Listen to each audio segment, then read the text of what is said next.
Hi everyone! Welcome back to my channel. My name is Macky Manzano, and if you are watching this video, please don't forget to subscribe and click on the notification bell para updated kayo sa lahat ng tips and happenings ko. Now na!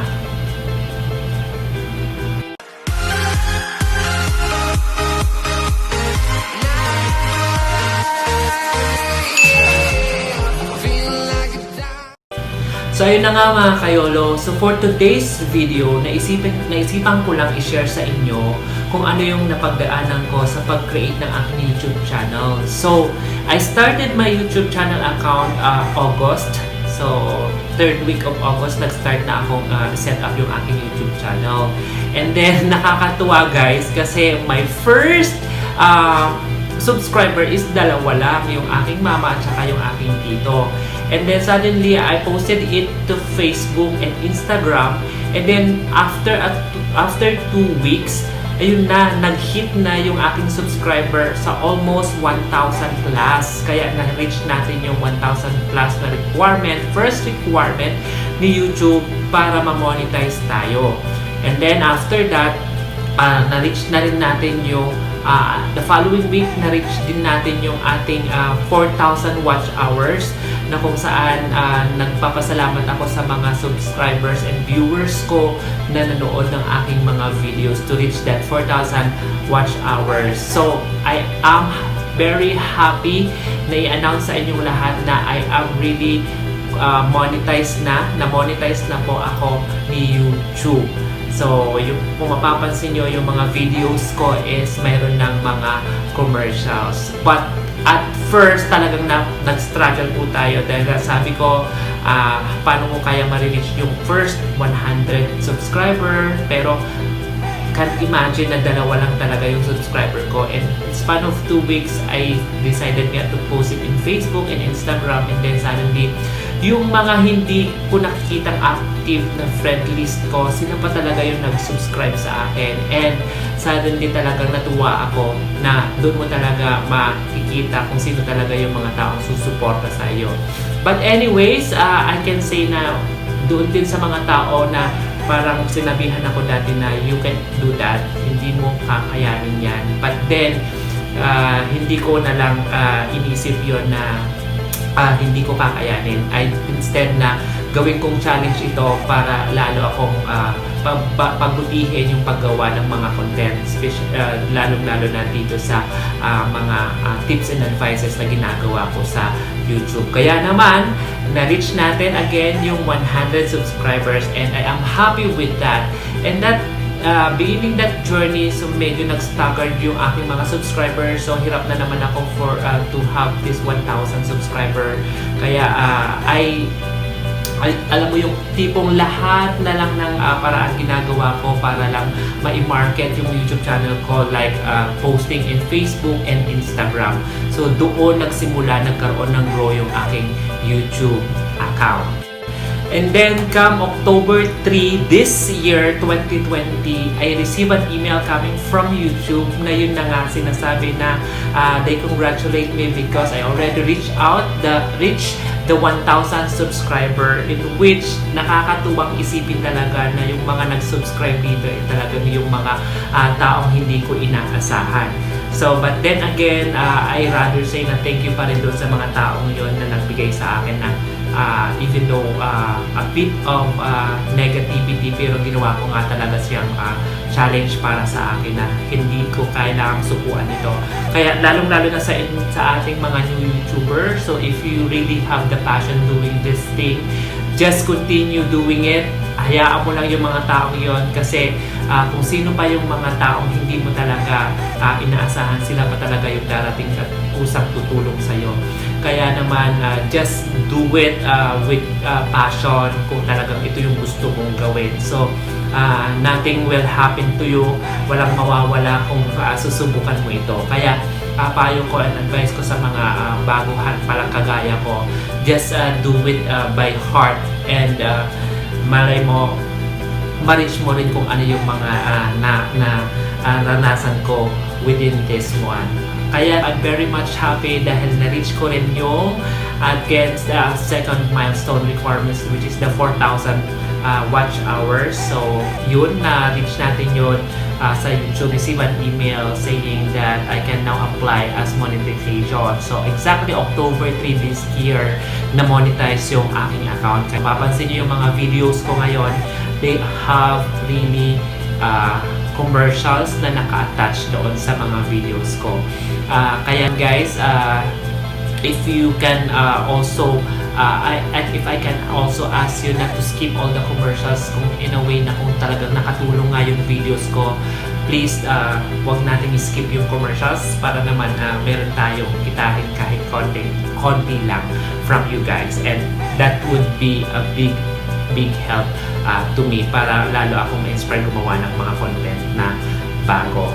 And yun nga guys, kaya naisipan ko ngayon na mag-research sa mga sa YouTube, in which nakita ko na there's a lot of content creator awardees, pero there are only 3 major awards na pinoprovide talaga si YouTube sa ating mga content creator. So kaya sharing to you kung ano yung aking mga na-discover in terms of the content creator awards.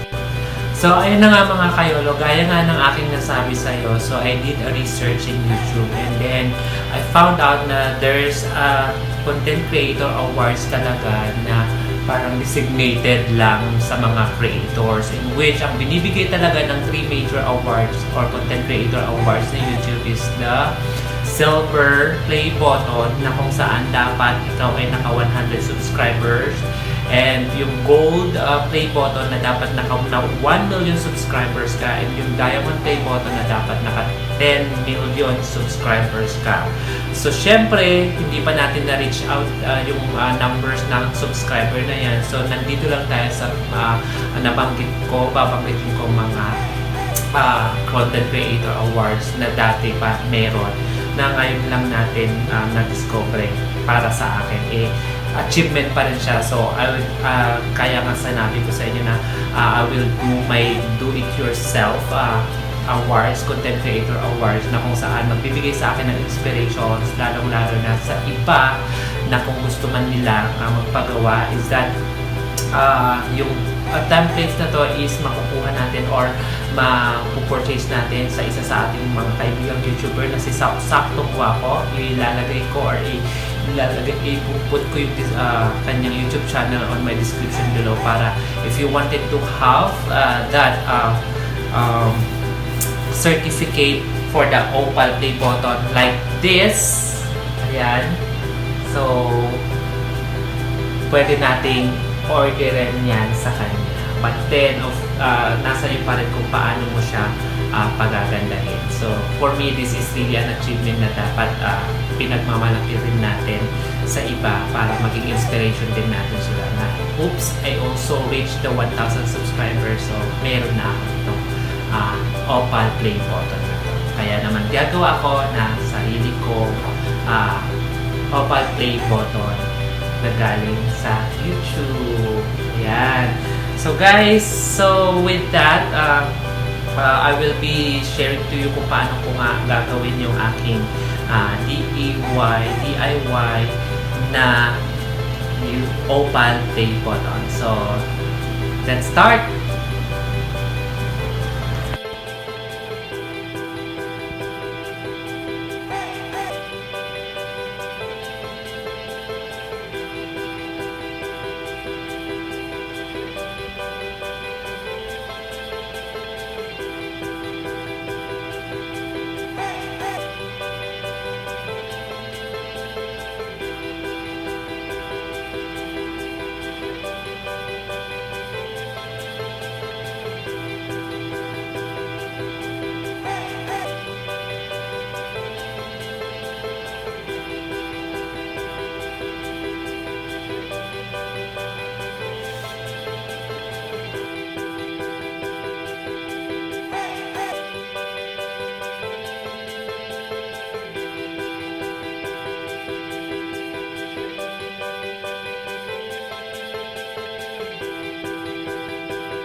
And I'm back mga kayolo. So ito na nga yung aking do-it-yourself na tinatawag nating OPAL play button na kung saan I'm very much excited na i-share sa inyong lahat ito.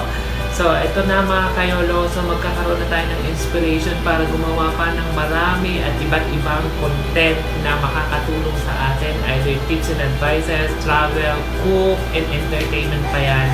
So, eto na yon, magiging inspiration ko sa paggawa ng mga contents ko. Kaya naman guys, again, maraming salamat sa lahat na nag-subscribe sa akin at tumulong para ma-monetize and ma-reach out ko yung aking dream na magkaroon ng legit and maayos na YouTube channel and at the same time, monetize na YouTube channel through your help. Kaya naman guys, maraming salamat.